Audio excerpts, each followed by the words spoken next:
Hey guys, happy Saturday to you. It is the weekend and I wanted to come on, have a little chat, but also I was inspired to make a video with Monroe. I posted some really cute pictures of her in my other Zara outfit that I got that is similar to the one that Lola is wearing in the last video. And I decided to take her out of that because I want to put her in something else. Not that I didn't love it because it was really cute. But it was raining this morning. Now it looks like it's going to try to clear up. So I'm going to change her into this Kate Quinn onesie.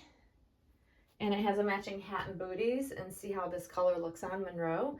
But I've been inspired by my friend Angela. And if you don't follow her YouTube channel, I will link it in the description below. So look below for the link to her channel. And it's Angelic Dolls and Bears, I believe is the name of her channel. She did a beautiful comparison of her Claire Taylor Ethan baby. She has two. And after watching that, I'm like, I haven't spent much time with Monroe, so this is a great opportunity. And it really just inspired me because as much as I am so excited to have Lola May here and enjoy her, and I adore that baby. I'm falling in love with her and bonding with her. There's never going to be anything like this doll here for me. It's not, nothing's going to compare to Monroe for me. I just don't see it happening. I mean, like I say always, you never know what the future brings, so never say never, but I just don't see it happening at this point in time. So, I hadn't spent a whole lot of time with her, so I thought today would be a really good day to do that. So she is really my baby girl. She's just, even if I'm not spending time with her, I'm still thinking of her. She's just, I don't know, she's so special. It's just not like any other baby I've ever had. Like ever. And I have special babies. I'm very lucky. I'm very blessed. I've had a lot of beautiful dolls, but just none have compared to how I feel about this particular baby. She's just amazing. And I treasure her. I treasure that I get to enjoy her. All the feels that surround this baby are just everything that this hobby is about. And I know you guys have heard me say that a lot, but it truly, for me, it is. It's like this baby and the feelings I have for her and what she is to me is everything that the hobby represents in my life. And the love, the admiration for the art, it's everything. It's a whole package. And it's a beautiful thing. It's a beautiful thing. It's, as my friend Tasha would call it, magical. It's the magic. And it is truly. And after watching my friend Angela's video and seeing the details on her two beautiful Ethans, like it's hard to get the skin tone to fully show itself in video or in pictures. Like, it comes across fairly well, but it's still not accurate no matter how hard I've tried, even with the new phone, with the new camera and everything. It's hard to get it specific to, like if you look at my skin tone next to her, she's actually very similar to my skin tones. And so is Lola, actually, believe it or not. And it's hard to pick that up unless you're seeing them in person. That's why I've always said, like, Claire's dolls they're just not done enough justice in video, in pictures, unless you're a professional, which I am not. So therefore the struggle will continue with my pictures and with my video, and I've accepted that that's what it is. It's just bugs the ever living daylights out of me, but it is what it is. But ultimately, the painting, the realism is just so exceptional. It really is beyond words. And as many beautiful dolls as I've had, nobody seems to get the depth right. when they paint their dolls. Even the top artists, the top silicone artists just don't compare to me to Claire. It's just it's my perspective, of course. It's my opinion. But after seeing so many beautifully done dolls, like I've seen some really beautifully done dolls, especially lately, like I've seen some really gorgeous silicone dolls coming out, and I can appreciate them. However, I know that there's a certain depth that Claire achieves that I have yet to see any other artist able to do. And that combined with that density, the density of her silicone, the way she moves, the way the silicone moves, like there's just really nothing like it. And I'll forever just enjoy the fact that I am lucky enough to have such a perfect combination, you know, in my doll. And I feel very blessed about that. You know, she's beautiful. I love her. I love her. That's not the topic, of course, though. We're going to talk about clickbait while I dress her. Let's talk about clickbait. So, for those creators that are newer, haven't been making videos for a long period of time, it tends to be easier to come up with titles and things like that. So, people like to say that, oh, that channel is known for clickbait because look at her titles, blah blah blah blah blah. I've been deemed this. I've been told. So that, well, this is a good topic to talk about and explain to you why creators, YouTube creators, struggle and work so hard to create titles that are appropriate, and why. Yes, there's times where there are channels that definitely do clickbait.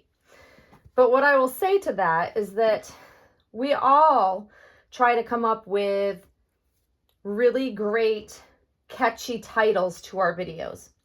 And because I've been doing this for a really long time, it gets harder and harder to come up with really good titles that don't sound monotonous. And depending on what I talk about, and sometimes I don't know the title of my video until after I make the video because I don't go into it with any intention, but I start talking about something.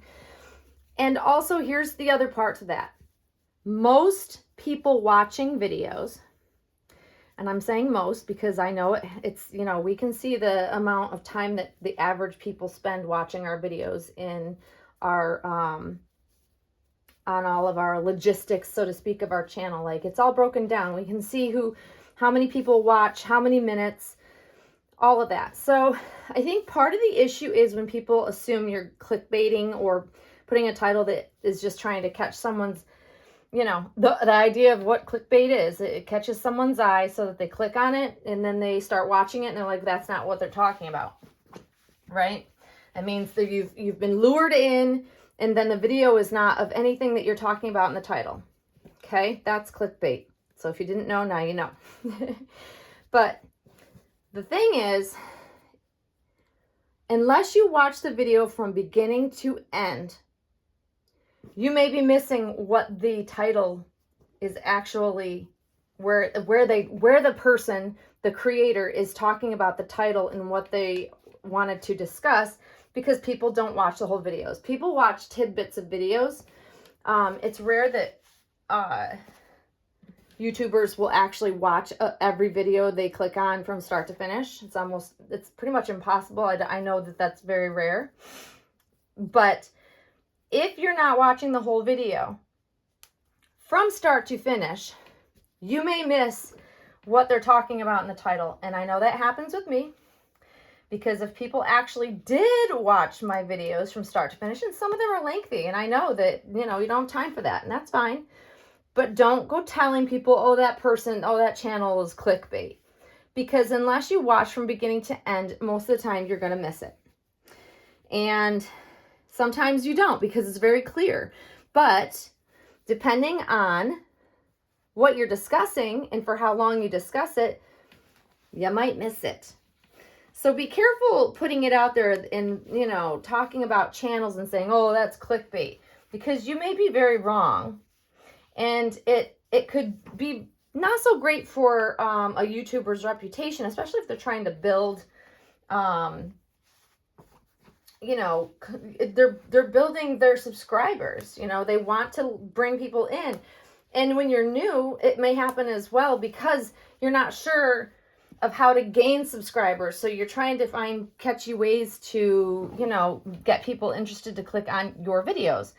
We're all trying to, you know, put out good content. It's rare that I see a channel that goes into having a YouTube channel just to not put out good content, or else they wouldn't be doing it. We want people to enjoy our content. At least I do. I guess I can only speak for myself. But I want people to enjoy the content. I want it to be interesting. I also don't want it to be the same old thing. And when you've made as many videos as some of us have made over the years, it's hard not to speak on the same thing more than once, or a variation of, depending on what it is. But it's also hard to come up with titles, really good titles that keep it fresh. And that's really my goal every time I'm making a video, is I want it to be fresh. I want it to be interesting. I want someone to enjoy the topic if I'm going to have a topic to talk about. And that doesn't always happen. Let's face it.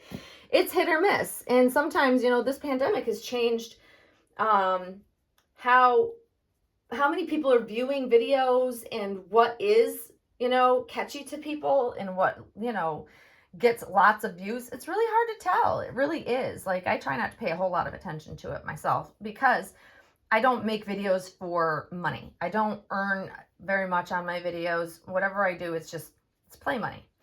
Yes, I want to, of course, I've monetized my channel because if I'm gonna do this, I might as well make a little money. And it's basically dolly play money for me.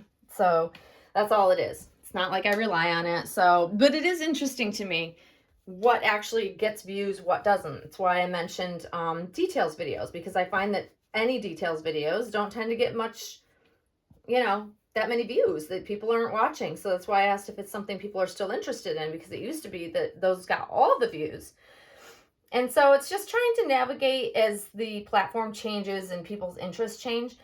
Titles will change. Sometimes it'll seem like it's clickbait when it's not, but I'm telling you, for my videos, if you want to catch some of the topics and discussions and things that are in the title, you have to watch the whole video, or else, you know, more than likely you're going to miss it. And that's just how it is.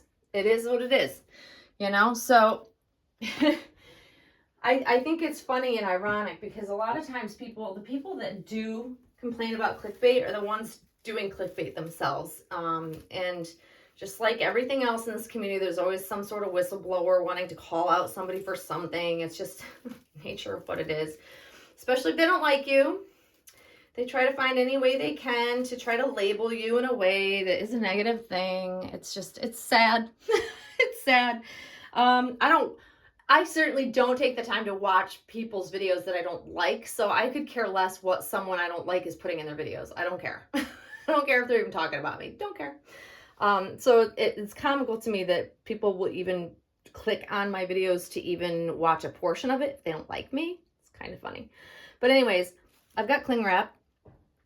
If you were not aware, cling wrap is a good little trick to putting over top of a doll's hair so that you can put hats on them without them getting it all like discombobulated. And I hate putting hats on Monroe because of the only reason is because I don't want anything to happen to her hair. And because she's a silicone, that's it. You always run that risk when you put hats on a silicone's head. So this is what I do when I want to put, because there's no friction there. So even if this shifts around, it literally it doesn't pull on the hair. So that way I'm protecting her beautifully rooted hair, because I want to put this hat on because it's so cute.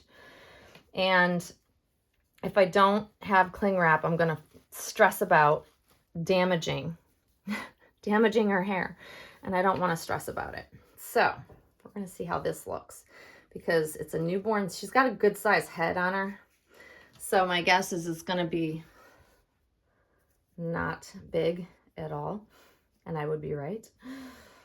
And then I probably won't keep the hat on her for too long, and then I'll take it off by, you know, a little bit later today because I want to get pictures of her in this. I generally, the rare occasions that I do put hats on my dolls' heads, I don't leave them on for very long at all. I generally just try to leave them on long enough so I can enjoy the look, but then it comes right back off again. You're so cute. And this is supposed to be meant like to be like a petal because of the flowers, I think, the style of the hat. That's how I see it. Monroe's like, are you serious right now? What are you doing to me, Mom? You guys, this is so funny to me. She's like, what the heck?